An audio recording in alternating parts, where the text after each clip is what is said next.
아침마다 말씀으로 밝은 빛을 채우네. 우리가 지금 역대하 1장부터 9장까지는 솔로몬이 주가 되는 내용이죠. 특별히 솔로몬 이야기를 할 때 성전 건축과 관련된 이야기가 계속 진행되고 있습니다. 성전이 건축이 끝나니까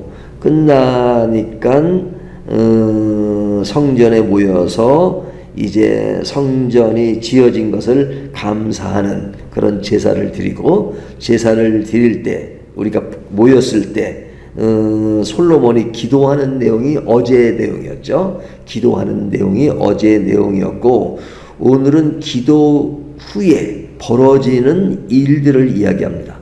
그 벌어지는 일이 어떤 일들이었느냐, 앞에 보면 우리가 읽었던 그 1절에 보면 솔로몬이 기도를 마침에 불이 하늘에서부터 내려와서, 불이 하늘에 내려왔다. 여기 보면 이제 우리가 레위기도 보면 이게 하나님 앞에 제사를 드리거나 기도할 때 이제 그런 하나님의 임재를 표현하는 그 용어 중에 불이 하늘로부터 내려왔다.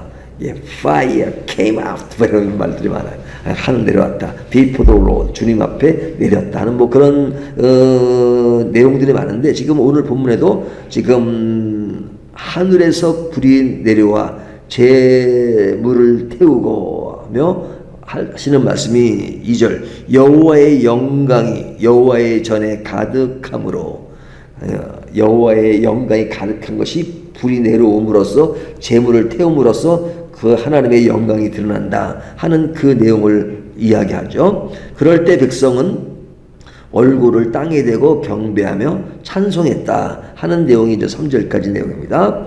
그리고 이제 7절부터 10절까지 보면 그런 그 모임이 얼마 동안 진행되느냐, 7일 동안 진행되고 8일째까지 진행되는 그 이야기를 합니다. 그러니까 성전 봉헌의 그 절기 축제가 어느 정도, 어느 기간 동안 이루어지느냐 하는 이야기를 하고, 그리고 이제 뒤에 가서 하나님이 솔로몬의 기도에 응답하시고 언약을 재확인하는 내용이 이제 22절까지 나오는 내용입니다. 그래서 여기 나오는 내용들은 바로 이제 기도 후에 벌어지는 어떤 하나님의 임재하심, 이런 것을 딱 보여주죠. 성전이라고 하는 것이 하나님의 임재를 상징하는 것인데, 그 봉헌식에서 그런 임재, 그런 가시적인 측면이 딱 나타나는 겁니다. 자, 그렇다면 오늘 본문에 나오는 등장인물들, 또 그 내용에 일어난 구체적인 것들, 그리고 등장인물들이 누구냐 하는 것들이 이제 이렇게 정리를 하면요, 제일 먼저 솔로몬 왕이 등장하죠. 성전 건축과 봉헌을 주도하는 인물로 솔로몬 왕이 나오고, 또 누가 나오죠? 제사장들이 나오죠. 제사를 드리고 성전을 섬기는 제사장들이 나오고, 그리고 악기를 들고 찬양을 인도하는 레위인들이 나옵니다. 그러니까 레위인들은 성전 일을 관리하는 일을 하는데, 제사를 하는 그런 아론의 지파들, 그리고 다른 사람들이 이제 이렇게 악기를 들고 찬양을 인도하죠. 그리고 이전 이 제사장들 레위만 모이는 것이 아니라 이스라엘 백성들이 함께 모여서 그 예배와 절기에 참석을 하죠. 근데 이제 굉장히 큰 일이죠. 사실은 이스라엘 백성들에게 성전이라고 하는 것은 굉장히 중요한 겁니다. 그러니까 하나님을 볼 수가 없잖아요. 네. 하나님을 볼 수가 없는데 그 보이지 않는 하나님을 가시화시키는 것이 성전의 개념이었어요. 그러니까 성전은 그들에게는 하나님 같은 그런 인식이 있었단 말이죠. 그래서 성전이 그들이 지어진 것에 엄청 지금 감동하는 것이죠. 성전 전에는 뭐가 있었어요? 성막이 있었잖아요. 성막이. 그러니까 이스라엘 백성들이 그 애굽에서 나올 때 성막을 통해서 광야에서 성막에서 뭐 제사를 드리고 막 그랬잖아요. 그러니까 성막은 늘 이동해야 되는 거죠. 이동. 짊어지고 이동하고. 그런데 이제 성전이 딱 지어지니까 너무너무 감사한 거죠. 그래서 이 제사를, 근데 제사의 규모가 어느 정도냐. 5절을 보면요. 솔로몬 왕이 드린 제물이 소가 22,000마리요 양이 12만 마리라. 이와 같이 왕과 모든 백성이 하나님의 전에 낙성식을 행하니라. 여기 보면 소가 22,000마리 또 양이 12만 마리입니다. 그러면 이게 뭐 얼마나 많겠습니까? 우리가 이런 성전이 모임이 지는 것은 예루살렘이잖아요. 예루살렘. 이스라엘 전체가 우리나라 강원도만한 크기예요.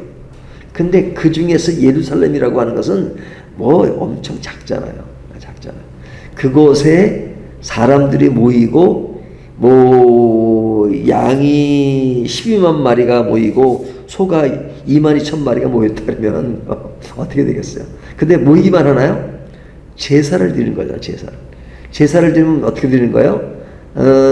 산 양과 산 소가 다 죽은 거잖아요. 각을 떠서 그리고 피를 흘리고 또 뭐 번제를 질 때는 불을 태우고 그러면 어떻게 되겠어요? 그러면 이제 6월절이나 이럴 때는 뭐 사람들이 사람 다 모이잖아요. 그러면 그 예루살렘 피바다가 된다 그러죠. 피바다. 그렇죠? 그 다음에 이게 번제를 드리면 다 태우는 거잖아요.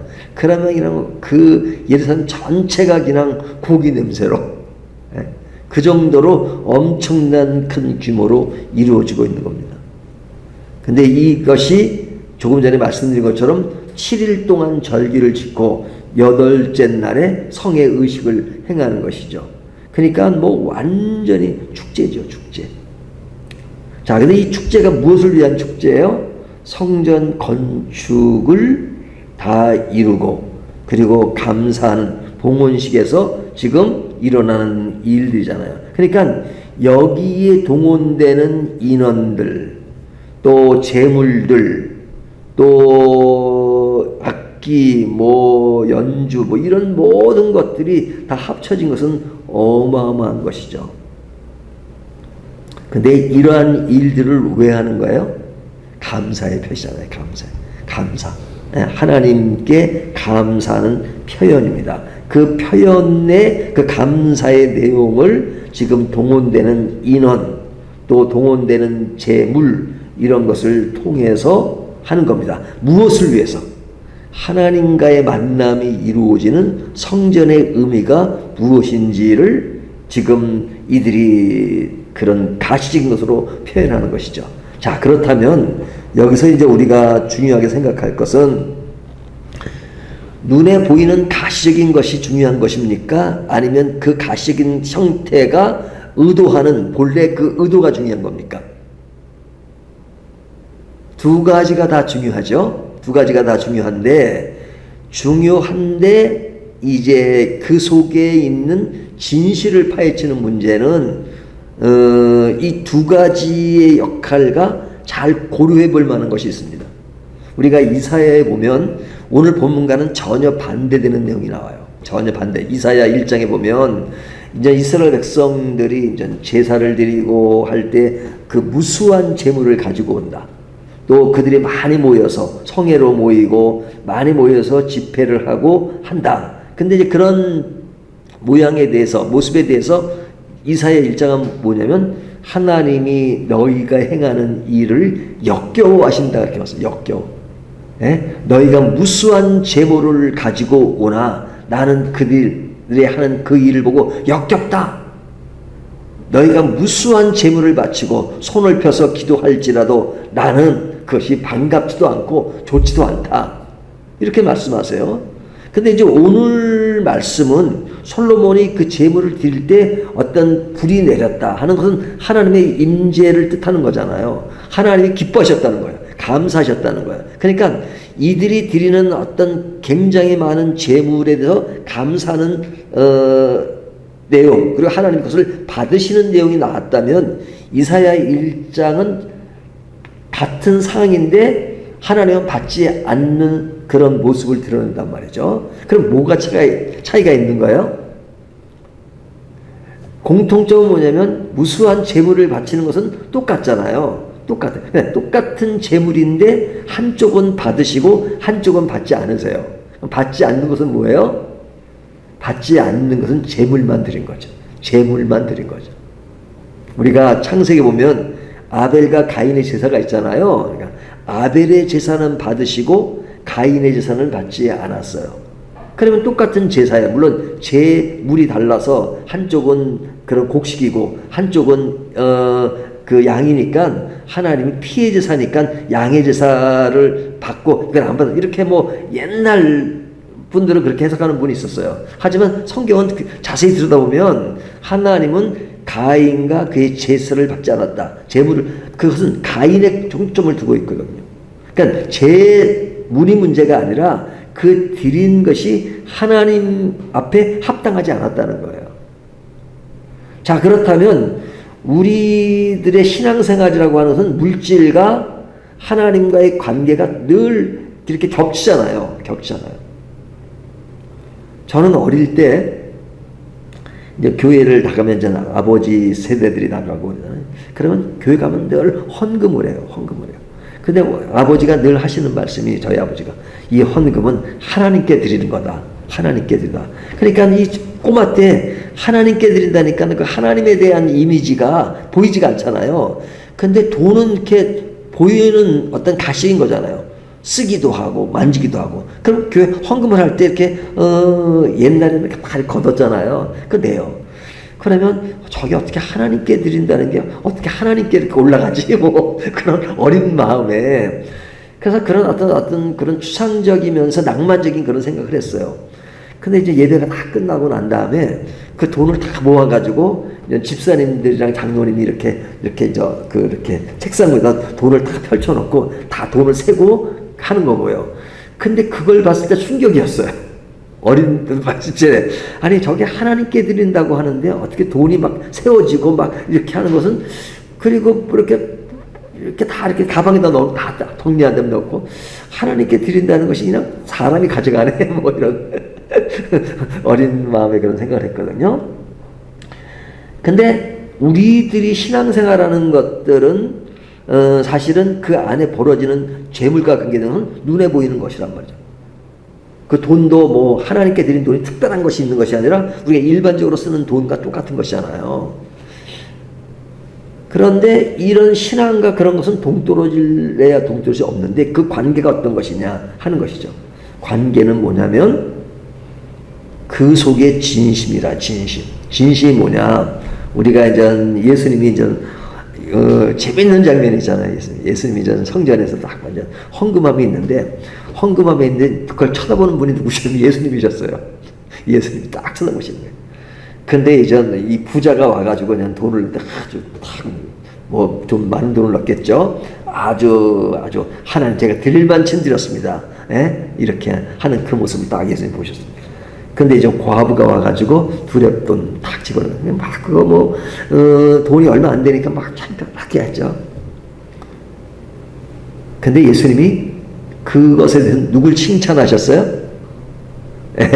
가문의 두렵돈을 칭찬하셨잖아요. 그는 그의 전부를 드린 것이다. 그렇게 말씀하시잖아요. 그렇다면 이 속에 나타날 의미가 뭐냐? 재물을 드리지 않으면서 또 하나님을 실제적으로 가시로 섬기지 않으면서 나는 마음으로 섬긴다 하는 말은 그 자체가 성립이 안 됩니다. 성립이 안 돼요. 그는 이런 겁니다. 군대 가면 자기 상관을 보면 경례를 하잖아요. 경례를 막 해. 충성! 그러면 근데 지나가면서 하는 말이 욕을 하는 사람들이 있어요. 내가 지금 네가 나보다 계급이 높으니까 인사를 했는데 진짜 인사는 하고 싶지 않아. 그잖아요. 그러니까 인사는 하고 싶죠. 존경하지 않아요. 하지만 인사를 했어요. 왜 그래요? 인사를 안 하면 안 되는 그런 조직이니까. 그렇죠? 그러니까 인사를 안 하면 그 사람을 존중하는 건 아니에요. 예? 근데 인사를 하면 존중하는 것이냐? 존중할 수도 있고 안 할 수도 있어요. 이것이 중요한 핵심 포인트입니다.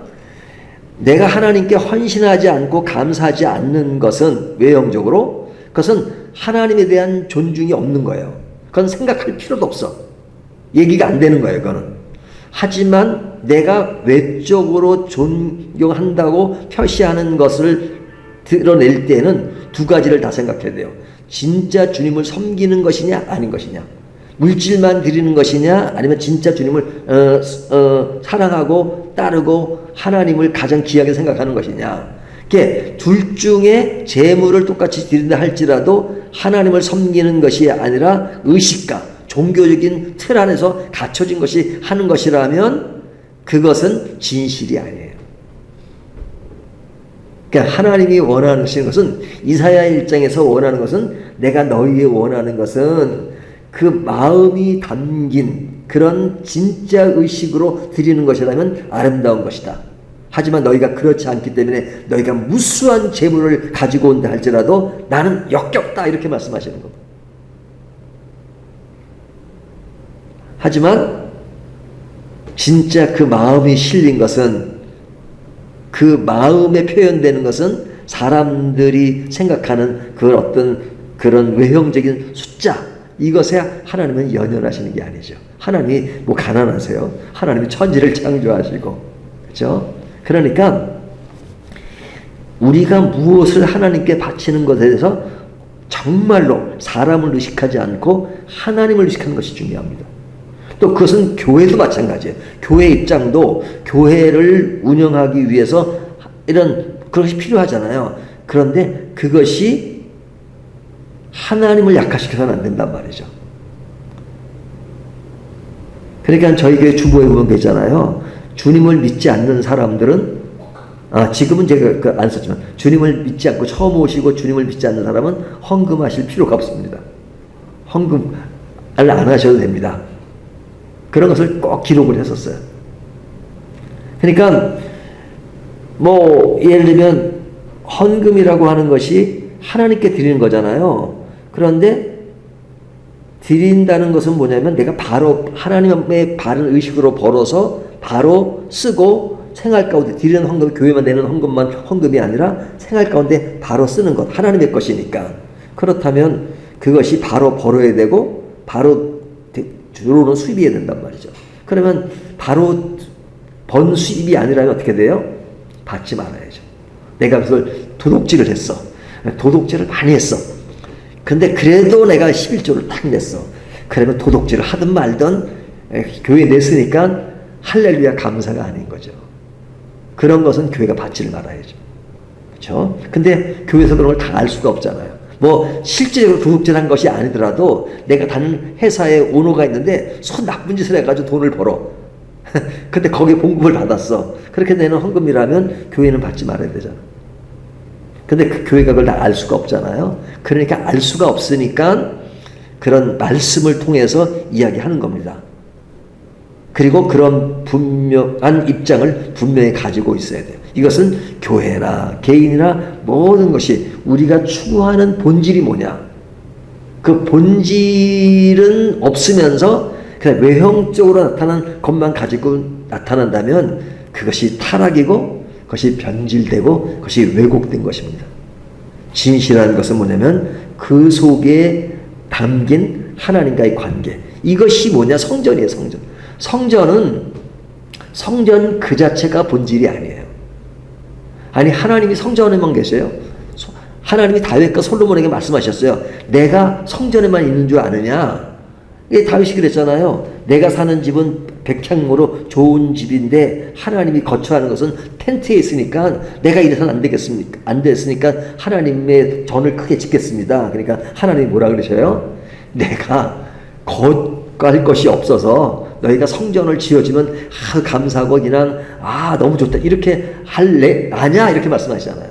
나는 성전이 아니더라도 어디나 있는 것이다 라고 말씀하시잖아요. 그렇다고 하나님이 성전 짓는 것을 거부하셨나요? 아주 구체적으로 성전을 설계도까지 만들어 주셨어요. 근데 그 성전은 뭐냐? 하나님은 보이지 않으시기 때문에 보이는 가식인 현상을 통해서 하나님의 만남을 너희가 인식하라는 거죠. 그러니까 성전에 오면 하나님의 임재를 느끼는 것을 서로 이렇게 인식하는 겁니다. 그러니까 본질은 뭐냐면 그 하나님을 만난다는 데 의미가 있는 것이죠. 근데 만나는 것이 아니라 성전 그 자체가 하나님이 돼버리면 그것은 왜곡된 것이죠. 그런 의미에서 오늘날 하나님이 성전이 없이 만든 것은 다 의미가 있는 것입니다. 성전이 지어졌지만 무너지고 이스라엘 백성들이 또 바벨론에 끌려갔을 때도 성전 무너진 것에 대해서 또 성전을 짓고 의미가 있죠. 하지만 결국은 지금도 성전이 없어요.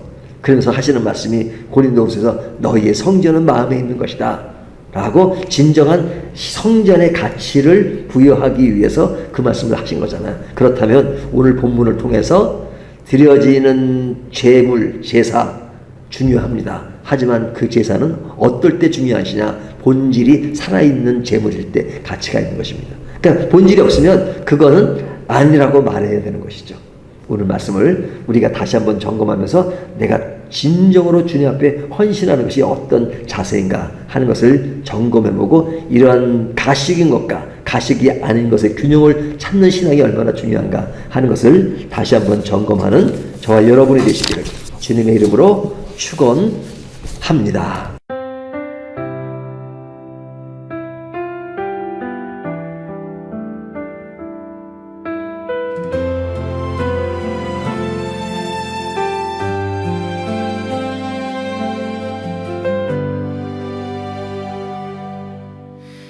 아침마다 말씀으로